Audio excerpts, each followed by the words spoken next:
Ya señores, entonces, bueno, todos se enteraron que los test de salida cambiaron un poquito. ¿Cómo? ¿Eh? A nuestro laboratorio le faltó. Le faltaron test y tuvimos que hacer los papeles. Faltaron fotocopias, dicen. Y tuvimos que hacerlo a mano. Sí. Bueno, pero ¿qué tal está? Bueno. ¿Cuál es el nuevo, es el nuevo estilo? El nuevo estilo. Va a ir cambiando cada vez, cada semana vamos a ir innovando. Para que no se aburra. Ya señores, estamos en tiempo y estamos atrasados con nuestro tópico. La clase de la semana pasada No alcanzamos a terminar. no la terminamos. Supuestamente teníamos creo que 13 diapositivas y avanzamos como 6. Así que 13. estamos mal. No, mentira. Avanzamos 10. 10, ya. ¿Y cuántas eran? Era 18. 18, igual. Quedamos con muchas diapos sin revisar. Bien, silencio señores. Nosotros tenemos dos conceptos que tener claro hasta el momento. La forma de estas células, cilindros largos, mantienen su diámetro hasta 30 centímetros, incluso más centímetros de longitud, por 200 micras así, máximo de diámetro. ¿Ya? Son cilindros muy largos. Por esa razón se tienen que organizar con tejido conectivo, forman epivicios, perivicios y endovicios, etc. Y luego, para que exista una célula de 40 centímetros de largo, quiere decir que hubo función de otros elementos celulares. Entonces es polinucleada y como su concepto es realizar fuerza mecánica, todo su citoplasma está especializado en realizar fuerza mecánica. Para eso, todo el citoplasma de la célula, que es todo esto, está lleno de elementos contráctiles, que son estas miofibrillas, y estas miofibrillas están estructuradas en unidades, y esas unidades son los miofilamentos, y esos miofilamentos eran la actina y la miosina, son proteínas. Entonces estas proteínas tienen un largo máximo, y lo que hacen es generar puentes, se van soldando unas a otras hasta formar una cadena. Y estos puentes están representados por estas líneas y por una línea que está ahí al medio. Entonces, esta consecución de elementos, esta seguidilla de elementos, esta repetición de elementos, es lo que le da estructura a nuestra célula. Y cada uno de estos elementos que van desde esta línea Z a esa línea Z se denomina sarcómera, que es la unidad morfofuncional del músculo esquelético. La unidad funcional, morfofuncional del músculo esquelético es la sarcómera. ¿Por qué? Porque el músculo esquelético es una sumatoria de sarcómeras. Y cada vez que esa sarcómera disminuye de tamaño, la fibra muscular disminuye de tamaño. Y acá lo revisamos con microscopía electrónica y comprobamos que nuestra sarcómera estaba constituida por media banda I, una mitad de cada lado, dos medias bandas I y una banda A. La banda A dijimos que eran las moléculas de miosina, que eran más gruesas. Y como son más gruesas, son más electrón densas y por eso se ve más negrito. ¿Ya? Sin embargo, la molécula de miosina no es de toda la longitud de la línea de la banda A, sino que es la mitad de la banda A. Por eso es que en la zona media de la banda A hay una banda H y hay una línea M. La línea M corresponde al punto en donde se suman dos moléculas de miosina, una hacia la izquierda, la otra hacia la derecha. La línea Z corresponde a la zona en donde se unen dos filamentos de actina, recordando que la actina es una proteína globular y en la forma de F-actina forma un filamento que llega hasta la zona media de uno de los costados de la banda A. Va desde la línea Z hasta esta zona media, más o menos hasta ahí, se meten los filamentos de actina, que es lo que está representado acá en este esquema.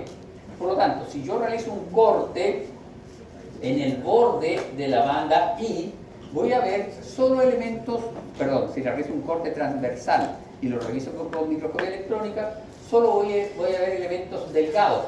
Pero si ustedes se fijan, estos elementos delgados están formando una suerte de hexámeros, ¿no? Pentámeros, ¿no? Formando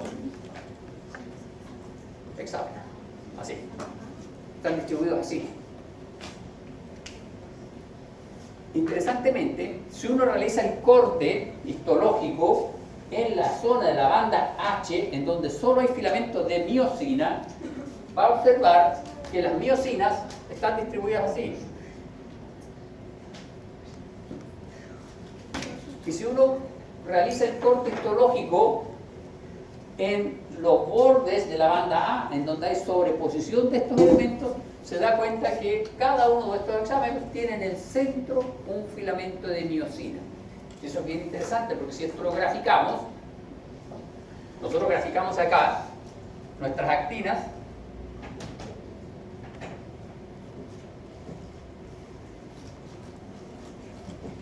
dijimos que una de las características de la miosina era que tenía cabezas que eran capaces de clivar ATP.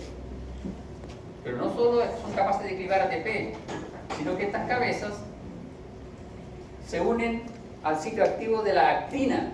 Entonces básicamente esto es como eso, es como una flor, en donde cada uno de los bordecitos es una molécula de actina y cada uno de estos pétalos es una cabeza de miosina, que potencialmente se puede unir a la actina.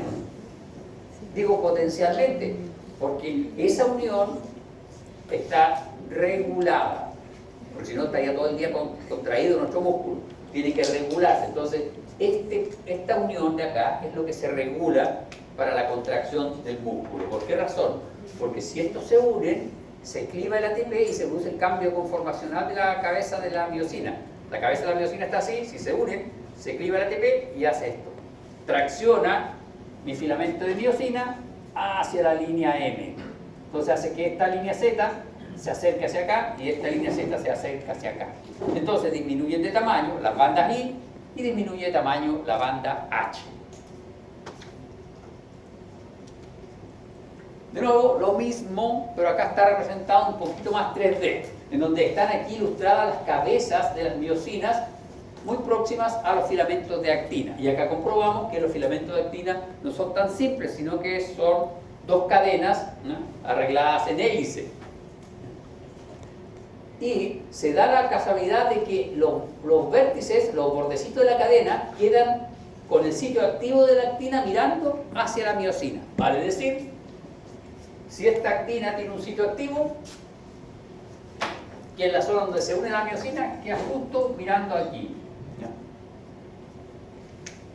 para que se facilite la unión de nuestros enlaces. Ahora, para que el filamento de actina y a su vez el filamento de miosina estén dispuestos acá equidistantes, tienen que haber otras proteínas que participen.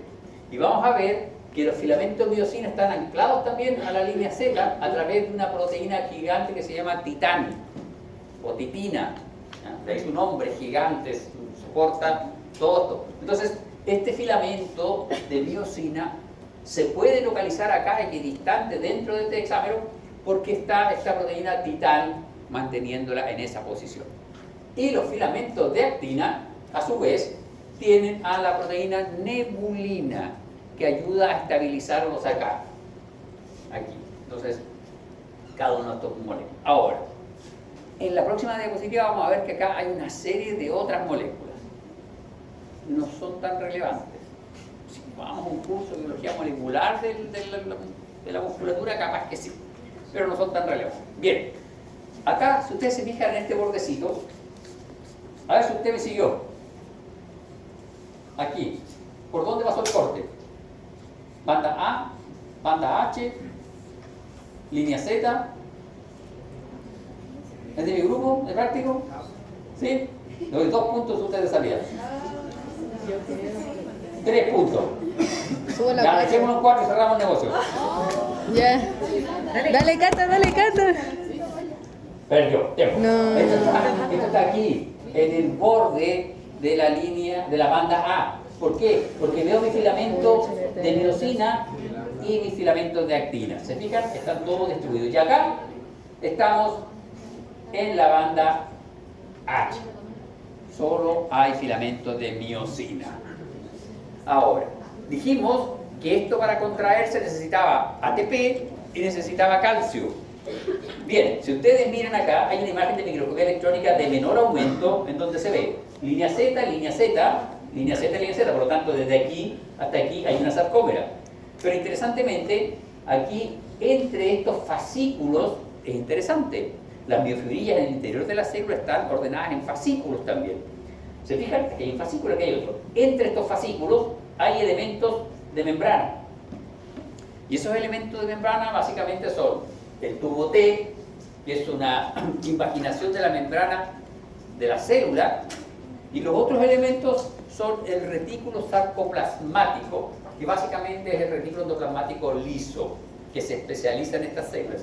Entonces, cada uno de estos fascículos de miofibrilla está rodeado de este retículo sarcoplasmático y también está rodeado del tubo T. En el caso del músculo esquelético, el tubo T se localiza aquí, en el límite entre la banda I y la banda A.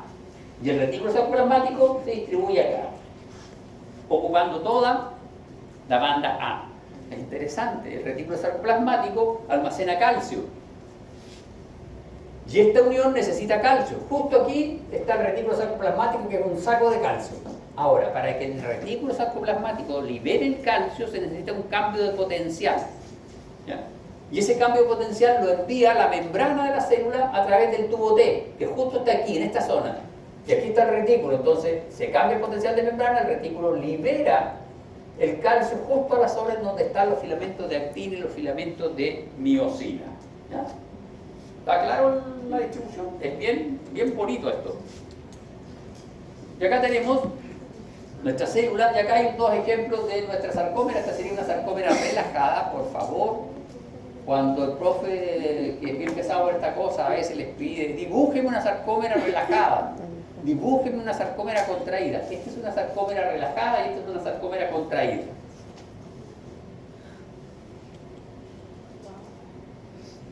Oiga, ¿por qué esta? Yo digo que esta es la contraída. Claro, porque las líneas Z están más próximas al límite de banda A, banda B. Y técnicamente la banda H ha disminuido mucho de tamaño. Muy bien. 2 puntos. Bien, este es el filamento de actina.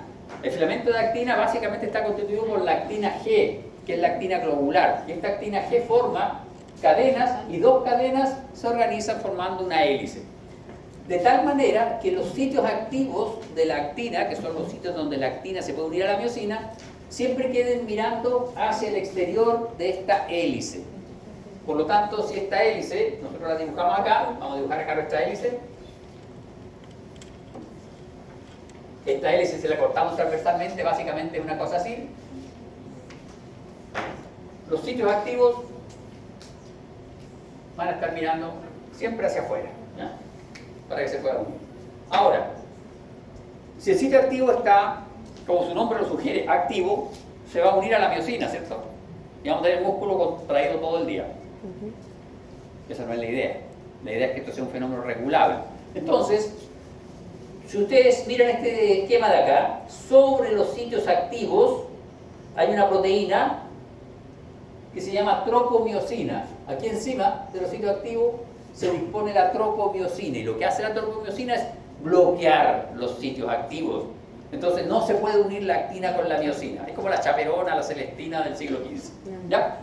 Bloquea la unión de actina con miosina. ¿Por qué? Porque se dispone sobre los sitios activos. Pero eso nos genera otro problema, entonces no se puede contraer. Tenemos que lograr regular esto. Y para eso existe un complejo que son las troponinas. Las troponinas, hay una troponina C, una troponina I y una troponina T. Estas troponinas se anclan a la actina y también se anclan a la tropomiosina.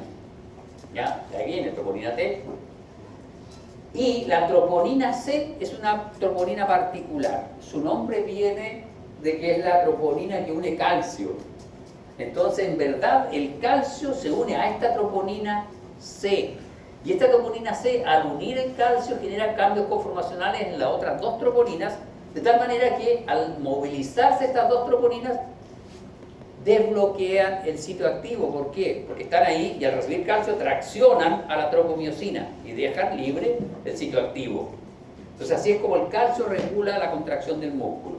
Troponina C une calcio, induce cambios conformacionales en la troponina T y en la troponina I, y esos 2 cambios conformacionales traccionan a la tropomiosina, dejando libre el sitio activo de la actina, para que ese sitio activo se una a la miosina. Ahora, para que esta estructura sea estable, existe una proteína que es la tropomodulina.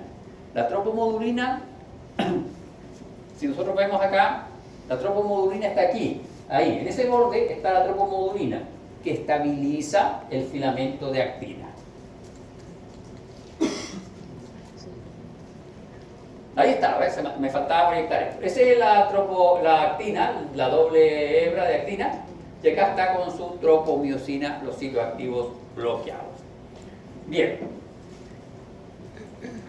Esta sería nuestra actina, aquí está representada nuestra actina en rojito, y esa sería más o menos la representación de todos los elementos que están participando en mi molécula de actina. Entonces mi filamento de actina no es tan simple. Tiene un filamento que es una proteína, la nebulina, que lo estabiliza. Son dos cadenas de alfa-actina en hélice. Tienen una tropomiosina y tienen troponinas. Bien, ¿qué pasa con la miosina?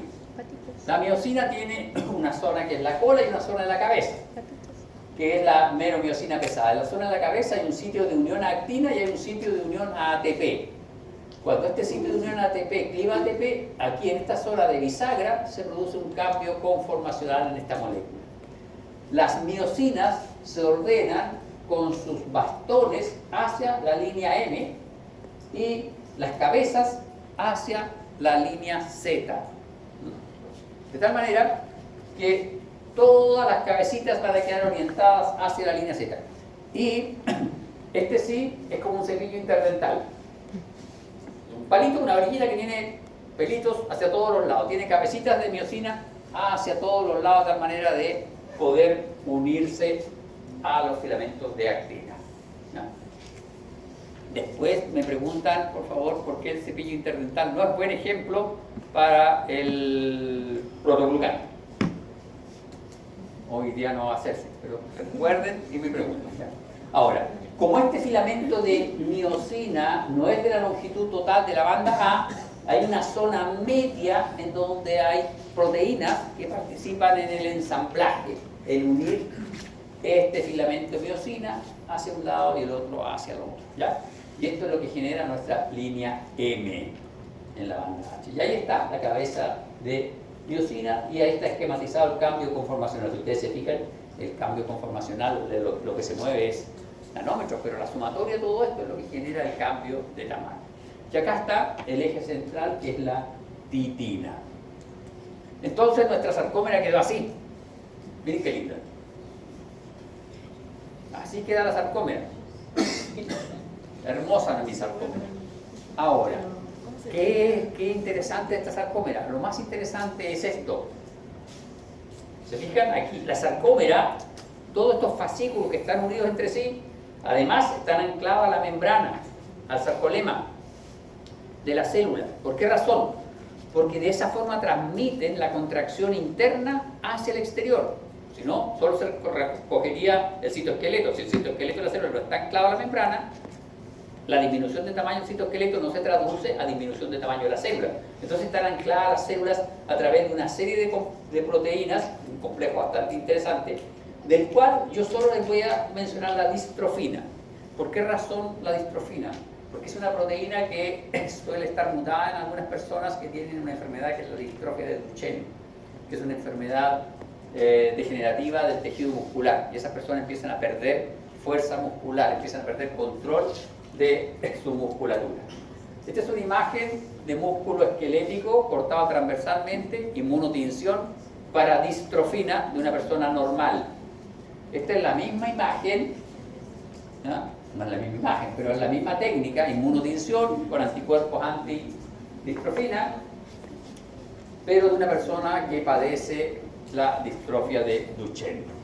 ¿Se fijan? Ahí están esquematizados los fantasmas de las células y ustedes ven cómo las células han ido perdiendo distrofina, por lo tanto esas sarcómeras pierden unión con las células musculares. Y aun cuando las sarcómeras se pueden contraer, la contracción de la sarcómera no se traduce a una disminución de la célula muscular. Y aquí está nuestra sarcómera, bonita sarcómera de nuevo, imagen de microscopía óptica con inmersión, un esquema de cómo sería la distribución molecular de estos elementos, y aquí está ejemplificado cómo con la unión de calcio nosotros vamos a tener que, oiga, Ayúdeme usted, ayúdeme. Esto negro de aquí, ¿qué estaría reflejando? ¿Qué molécula está reflejando esto negro de aquí? ¿Troponina? No, tropomiosina, porque está tapando ahí el sitio activo. Esta es la tropomiosina. Esa es la tropomiosina. La tropomiosina se mueve, ¿ves? Se mueve la tropomiosina por acción de las troponinas, pero esta es la tropomiosina. Y ahí está el sitio activo, ¿ves? Si se une calcio, se mueve la tropomiosina. ¿Gracias a qué? A que las troponinas se movieron primero. La verdad que la tropomiosina es movida por las troponinas. Y acá está el esquema. Esta es una imagen que yo no se lo voy a preguntar nunca, pero es un esquema para que ustedes vean, porque esto lo van a ver en fisiología. En fisio lo van a ver con los gastos de ATP y todo este cuento. Aquí no tiene ningún sentido, pero es para que vean más o menos cómo va esto. ¿Se fijan? Tenemos la unión, se unió al sitio activo, liberó ADP, o sea, activó su ATP, liberó fósforo orgánico, luego con ADP, liberó el ADP y se produce la contracción, el movimiento, la tracción de esta cabeza, cambio conformacional. Luego une una nueva molécula de ATP y suelta, cuando está ahí, cuando está aquí, une una nueva molécula de ATP y se suelta del sitio activo y vuelve a su posición anterior. Al soltarse de su sitio activo, no tracciona de vuelta a la miosina, sino que la suelta, ¿no? Y el músculo vuelve a su posición. Y queda listo con un ATP para iniciar un nuevo ciclo, ¿ya? Eso lo van a ver cuántos ATP se gastan por cada estímulo, cuánto calcio se libera, cuáles son los elementos de membrana que liberan el calcio, de qué tipo de transportadores son, etcétera. Todo eso lo van a ver en fisiología. En histología me interesa que solo sepan que ocurrió ese fenómeno, ¿no? Pero esto sí es histología. Saber dónde están los elementos que tenían secuestrado ese calcio y dónde está ese elemento que produce este cambio de potencial que se gatillen estos transportadores sensibles de voltaje. Esta es nuestra sarcómera, ¿se fijan? Y aquí vean todo este reticulado de membrana que hay. Todo este reticulado de membrana, si nosotros lo revisamos en una imagen de microscopía electrónica de barrido, se ve así ahora. Aquí está nuestra sarcómera. ¿Se fijan? Ahí hay un tubo recto, y hay otro tubo recto, y aquí hay una suerte de reticulado. Este es el retículo sarcoplasmático, ese es el tubo T. Entonces, nosotros vamos a dibujar aquí una sarcómera lo más simple que podamos. Vamos a dibujar una sarcómera solo de 3 elementos.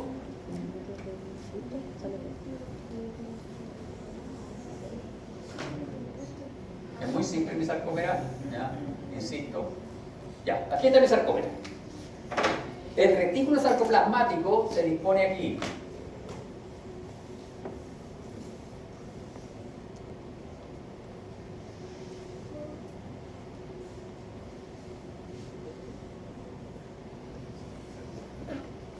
Y este retículo sarcoplasmático está lleno de calcio.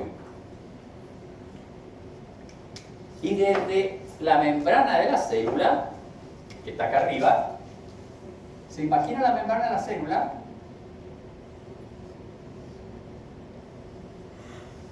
Y forma una estructura tubular.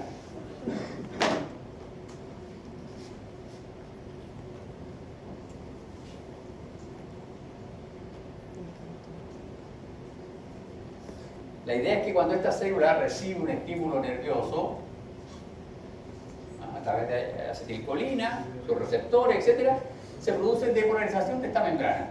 Y esa depolarización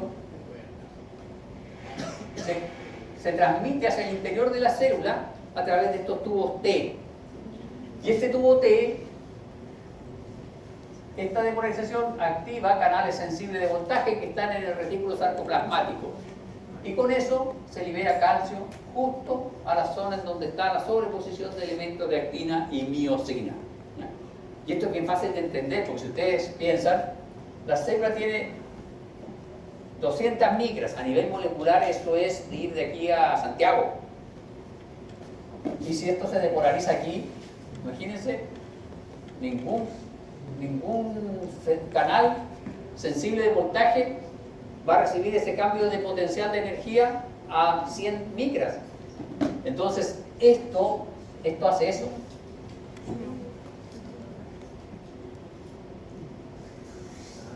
Y aquí adentro de cada uno de estos están estos fascículos, formando circulitos, fascículos. Y es por eso que cuando uno hace un corte transversal de la célula muscular, uno ve puros puntitos en el interior. No ve el citoplasma homogéneamente teñido, sino que ve puntitos. Esos puntitos son estos fascículos. Entonces estos tubos T forman una suerte de aros, de anillos alrededor de los fascículos de miofibrillas para distribuir el cambio de potencial de la membrana. Y aquí está el cartoon. ¿Se fijan? Este es el cartoon. Tenemos la membrana, el tubo T, y cómo este tubo T se va enrollando alrededor de cada uno de estos fascículos de miofibrillas y se va asociando al retículo sarcoplasmático. Y esto forma una figura bien particular que está ahí. ¿Se fijan? Que son tres elementos: cisterna dilatada, retículo sarcoplasmático, tubo T, cisterna dilatada.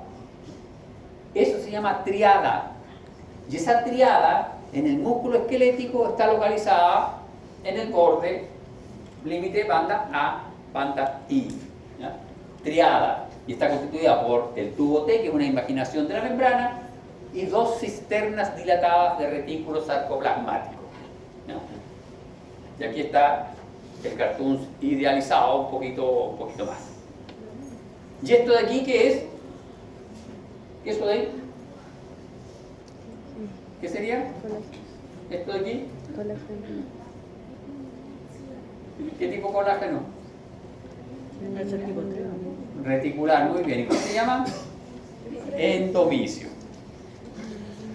Bien, entonces ese es nuestro músculo, esa es la sarcómera, y vamos a ver ahora que cada músculo esquelético recibe por lo menos dos tipos de fibras nerviosas motoras y fibras nerviosas sensitivas. Nuestros músculos, nosotros tenemos que saber si están contraídos o están relajados y cuánta fuerza están haciendo, ¿ya? La inervación motora es bastante específica, y aquí es lo que yo les mencionaba. Por ejemplo, los músculos del ojo, una neurona inerva 5 a 10 fibras de músculo esquelético. Por eso que ustedes pueden controlar, lo que yo les decía, no sé si en clase o en práctico, les decía que esto podía controlar, así me miraban a mí, con la otra miraban a su compañero justo en el certamen para poder contestar. No comprobar que el compañero no está contestando algo malo. Eso es preocupación por el problema. Y luego viene el músculo de la pared abdominal. El músculo de la pared abdominal, que por eso que cuesta tanto hacer ejercicio. Vean, una neurona motora, 100.000 fibras. Hay que hacer muchos abdominales para poder gobernar el músculo abdominal. Esta relación neurona-cantidad de fibras musculares tiene un nombre, se llama unidad motriz. Y mientras más fino sea el movimiento de ese músculo, más estrecha es la unidad motriz.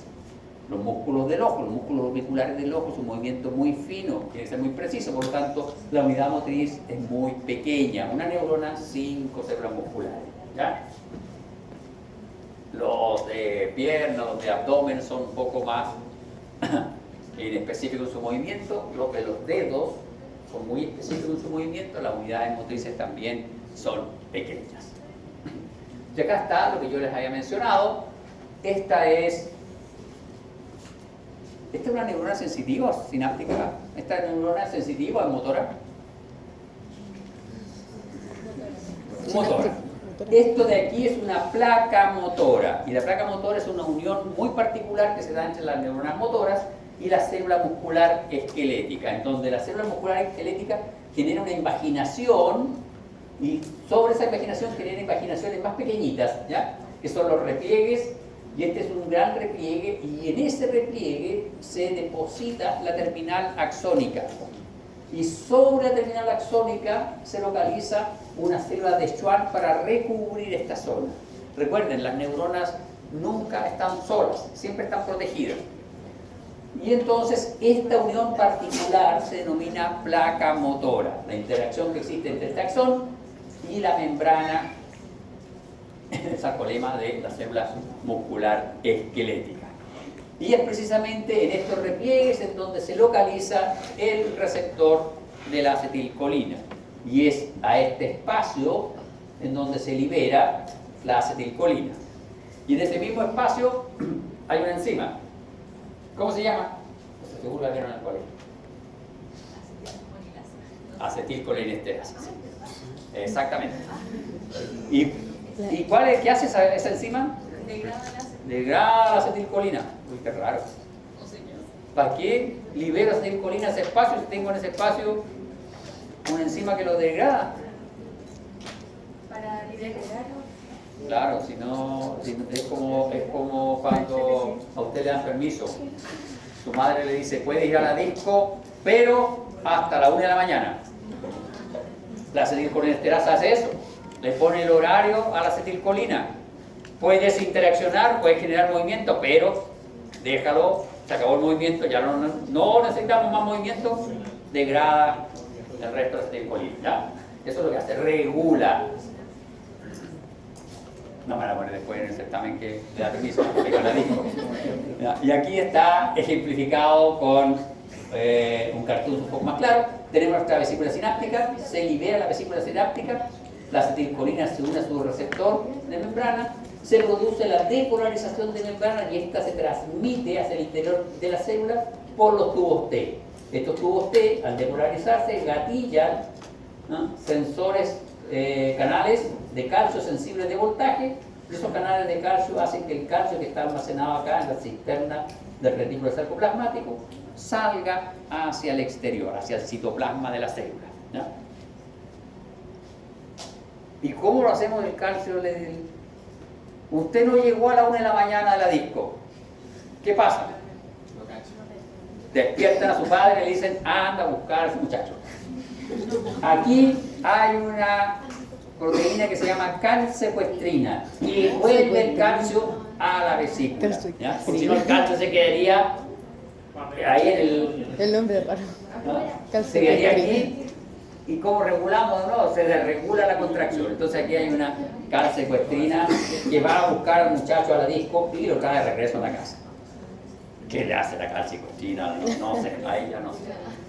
Depende de la calsecuestrina. Bien, hemos mencionado una serie de cosas del músculo esquelético y mencionamos que el músculo esquelético tenía una célula que se llama célula satélite. Dijimos que era floja, ¿ya? Ya esta diapositiva es solo para mostrar esta célula, ¿ya? Que es la célula satélite que se localiza por aquí, como estas, son negritas. Hay que tener cuidado de no confundirlas con las células endoteliales, ¿se fijan? La célula endotelial siempre está asociada a un lumen de un capilar, en cambio esta no. Y está pegadita a la célula, pero ese es el núcleo de la célula muscular, por lo tanto es un tanto diferente. Estas son las células satélites. Las células satélites, dijimos, son pocas, son malas para hacer mitosis, por lo tanto la regeneración del músculo esquelético es bastante pobre. ¿Qué pasa con la nocicepción del músculo esquelético? El músculo esquelético tiene varios sistemas de nocicepción. Uno de ellos es el uso neuromuscular. ¿Qué es el uso neuromuscular? El uso neuromuscular es un sistema que se localiza en el interior de cada músculo. Vamos a dibujar acá un músculo.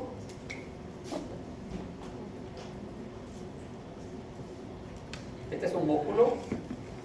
Ahí están los tendones. Y en el interior del músculo hay una vaina conjuntiva aquí.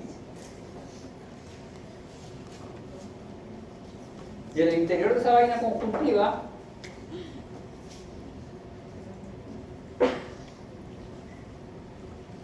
hay células musculares esqueléticas también, aquí adentro. Hay células musculares esqueléticas.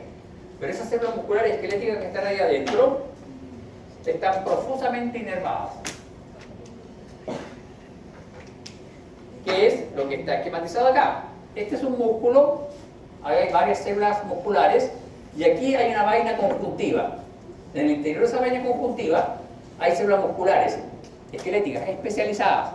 Estas no participan en la contracción activa, en el proceso de fuerza de contracción del músculo, pero sí se contraen y sí se estiran cuando el músculo se estira y sí se contraen cuando el músculo se contrae, ¿ya?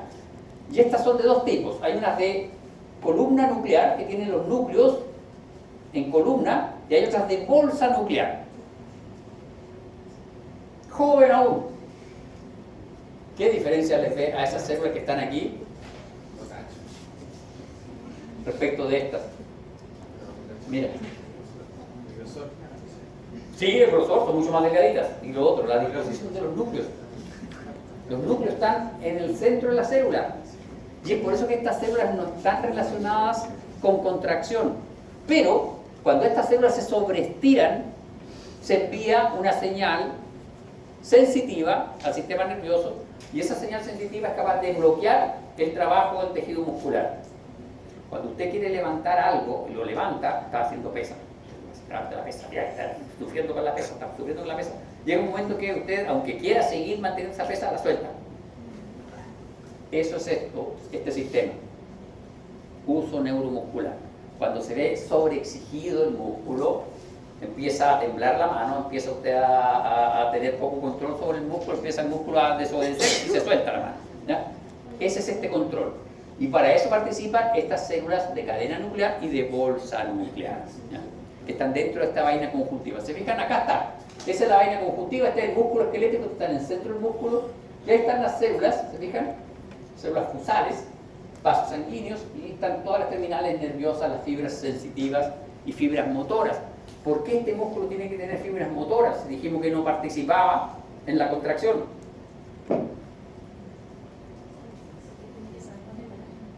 No, porque si yo contraigo acá, contraigo a medio volumen, esta célula, si no se contrajera, va a quedar, si esta tiene 30 centímetros, ¿ya? Se reduce a 25, pero si la célula fusal no es capaz de contraerse un poquito, va a quedar de 30, va a quedar así. Y entonces algo que está suelto, ¿cómo puede tener noción de que se está trabajando? Entonces tiene que contraerse igual a 25 para saber si hay trabajo muscular o no, ¿ya? Por eso que tiene también fibras motoras, pero son de distinta clase, y tiene fibras sensitivas. ¿Cómo se activa esta cuestión de la fibra sensitiva?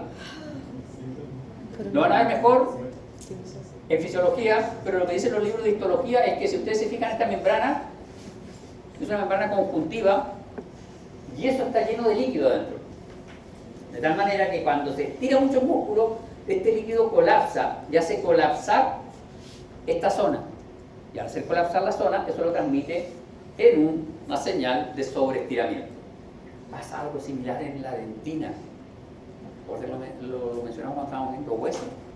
La dentina tiene unos tubos, se llaman túbulos dentinarios, y adentro está la prolongación del odontoblasto. Y cuando hay un cambio de presión en la dentina, el líquido que está adentro comprime la prolongación del odontoblasto y el odontoblasto se entera de que hay presión sobre ese líquido. Ese líquido también tiene terminales nerviosas sensitivas que también le dan a usted la sensación o la señal de que está mordiendo y que ese líquido cambió de presión, ¿ya? El mismo esquema está en el hueso, el mismo esquema está en el diente. Bien, y hay otro elemento,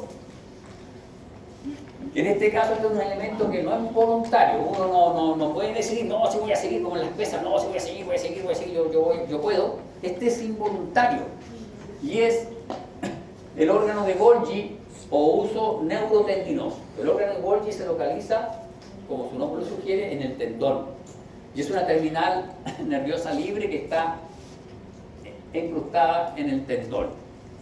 Y cuando el músculo realmente se pasa de fuerza, esta es la que manda una señal a través del sistema nervioso sensitivo, una señal que bloquea la contracción. La bloquea inmediatamente. Si usted sufre un daño, un sobreestiramiento en el tendón de Aquiles, usted inmediatamente recoge la pierna y no voluntad de usted, esa pierna se recogió y no caminó más, y etcétera, y no tiene control sobre ese músculo y se va cojeando, ¿no? ¿Ya? Órgano tendinoso de Golgi. Ese es una terminal nerviosa libre. Ahí no hay células musculares como en el uso neuromuscular, sino que es una terminal nerviosa sensitiva libre que está inmersa ¿en qué colágeno?